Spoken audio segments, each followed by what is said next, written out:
Greetings again, YouTube. Those of you who are astute will have noticed I'm wearing the exact same clothing as my last video. That's because my last video was filmed not but 30 seconds ago, so there you go. This is basically an intro to my Tripples videos. Now, I haven't uploaded them yet, so I don't know how long they last for. I suspect I'm going to have to two-part it. So I'm going to have this at the beginning and then extend it even further if necessary. Now, Tripples, as I mentioned before, is a Sheffield war game. Now, I found a war games convention. I found it's ran for 25 years now. I learnt that off an American who had actually come all the way to America just to play, which was quite interesting because they had some tournaments there. So, for tournament players, serious tournament players that travel a long way and have too much money. But there you go. There's a video of me on the tram station. There's a video of me watching a Doctor Who game. There's a video of a 13th Warrior game, a super scaled Battletech game. Now, Battletech, for those of you who are in the know, is basically, one second. There we go. Little tiny miniatures like that. There we go. That is a Naga, I believe. I could be wrong. Maybe that's the clan definition or clan version of it. That's from the 5th Arcab Legion, which my friend paid up for me and then sold me at a nice markup price. So he got his worth out of it, as did I. Yeah. Now, there's the clicky game, which I never really got into. But apparently the clicky game has evolved to the point where all the old stuff is invalid and no longer tournament legal. So what this gentleman did was, instead of just binning it or trying to sell it, despite the fact there's no resale value because all the buyers are tournament players, he instead built a board which has bigger hexes to accommodate, well, because this is hex, you see, it's a hex-based system. There you go. Bigger hex board to accommodate for the bigger mechs, and basically played a super scaled version of Battletech, which is amazingly good fun. I mentioned the 13th Warrior game. There was a guy there running Warhammer Ancient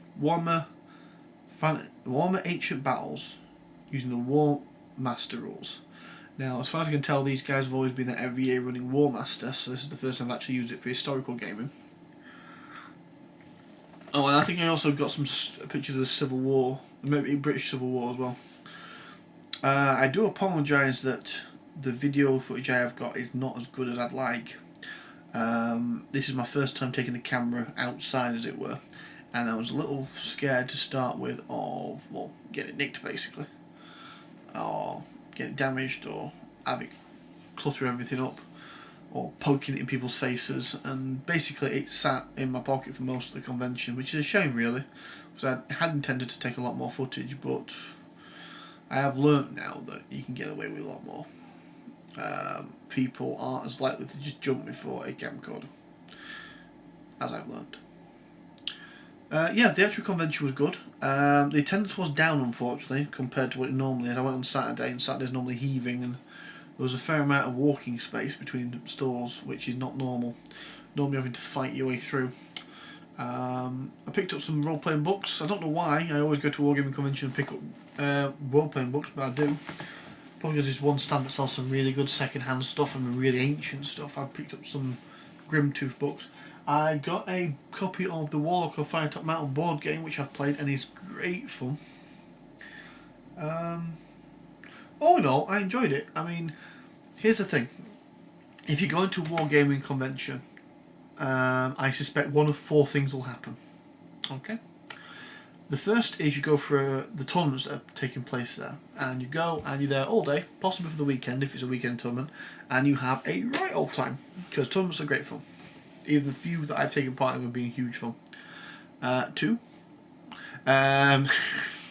is that you go, like myself, and you play every single participation game you can get your grubby little mitts on. I played the Doctor Who game, I played the Sailor's Career game, and if I had gone back on Sunday, I would have played some more different games. There was about 5 or 6 participation games available to play, and it was huge fun. The third outcome is that you know what you're going for. You're a war gamer, I mean serious die-hard war gamer. You natter to people you've either bumped into or you've known for quite some time about games you play or games you're going to play, armies you're building or armies you have built, things like that, and you basically network, which is a great thing. Conventions are great for networking. The fourth, and unfortunately this seems to accommodate for a lot of people for some reason, although these people are dying down now, which may result in a lot of attendance of Tripples, are people who don't get it. They go, they buy a couple of models, or a box of models, or a pack of models, some dice, a bit of terrain, and then they leave again. There's nothing wrong with that, but I don't think they're getting the full experience. I don't think they're getting their money's worth, because you have to pay to get in there. It's not a lot, I think it's like £4. But you have to pay to get in, and if you're there for 2 hours and you leave, I honestly don't think you get the full experience. Now, I'm not saying that if you go into a convention and leave after 2 hours, you're sad or boring or whatever. That's just how you do it. I honestly think, however, that you are missing out a lot. People that seem to think that there's some kind of stigma attached to taking place in participation games and having a right old laugh, because participation games and wargaming conventions, generally speaking, are the most cut down thing known to man. I mean, we're talking like, if you roll a bigger number than me, yes, then you win, yay! And you get things like that. I mean, it's a huge giggle, and there's actually, I think probably the second video is a lot of footage of me playing the Doctor Who game, which was huge fun. Because I got to play Captain Jack and Yanto, and there's a little picture. There'll be footage of me playing with the models and stuff. Right, I'm gonna sign off now and let myself at the train station do the talking, and leave comments on what you think about it. Like I say, I do apologise again for the lack of footage. It's something that it's a stigma basically I'm gonna have to overcome. You know, waving my camcorder around. I do want to take a lot more footage, and I keep forgetting to do this, I need to on payday buy a second battery so that I can, when I actually do overcome my stigma of filming, I actually will film and be able to film for quite a long period of time, because at the moment I can manage just about an hour and a half on the battery I've got at the moment.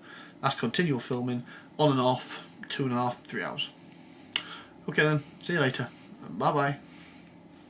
You have to excuse the noise. I'm filming this at Sheffield train station. Well, actually no, Meadowhall train station, because there is a difference. Ooh, train. There you go.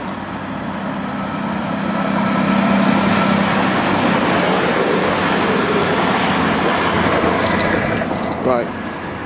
The way it works is you get the train to Sheffield normally, and then you walk or bus to where the convention is. The convention's at the University of Sheffield, so the most logical explanation, it's a bit more expensive but it does get you there faster, is to get off at Meadowhall, which is just outside of Sheffield, and literally you walk from the train station to the tram station, which is where I'm at now, and the difference is not particularly massive at all. Right, that is the train station and that is the tram station. So, no huge difference there. We're going to get on the yellow line,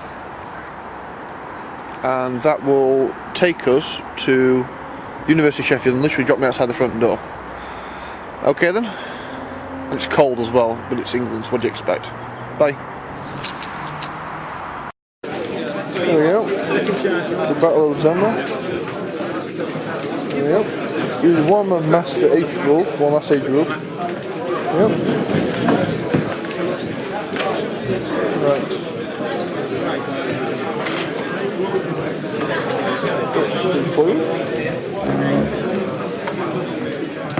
It's all them. I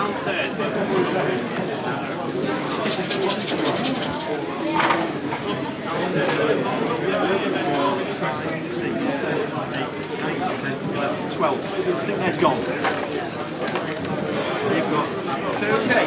So in the first one you go through, you find a sheep.